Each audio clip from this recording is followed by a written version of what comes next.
In today's video, I'm going to teach you how to share files and folders with Dropbox. Whether you want to share documents, photos, or any other file type, Dropbox provides a straightforward way to do so. Let's dive right in. First off, you need to log into your Dropbox account. If you're not signed in already, head over to dropbox.com and enter your login credentials. Once you're logged in, you'll find yourself on the home page where all your files and folders are displayed.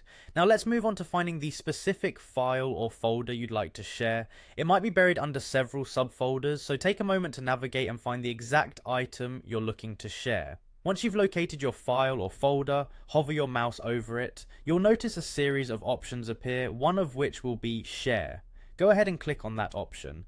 Now, one of the simplest methods you might want to use is sharing via a link. You'll see an option to copy link. Click on it and Dropbox will create a shareable link that is copied to your clipboard. You can now easily share this link with anyone, enabling them to access the file or folder using their browser.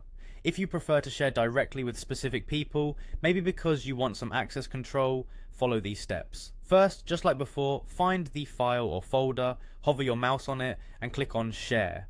Now you'll see the option to add people. Here you can enter the email address, name, or even the group of people you wish to share the file or folder with. This step allows you to control exactly who can access the shared item, providing an added layer of privacy. Next, decide the level of access you'd like them to have. Dropbox gives you two main options. They can either edit or view the file or folder. If you want them just to look at the document without making any changes, select Can View. If, however, you want them to have the ability to edit, choose Can Edit. You can also include a personalized message if you wish to provide some context or specific instructions related to the shared file or folder.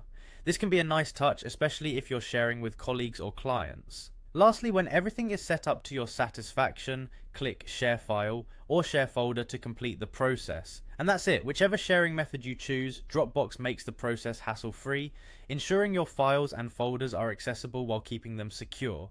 I hope you found this guide helpful. Thank you for watching and happy sharing.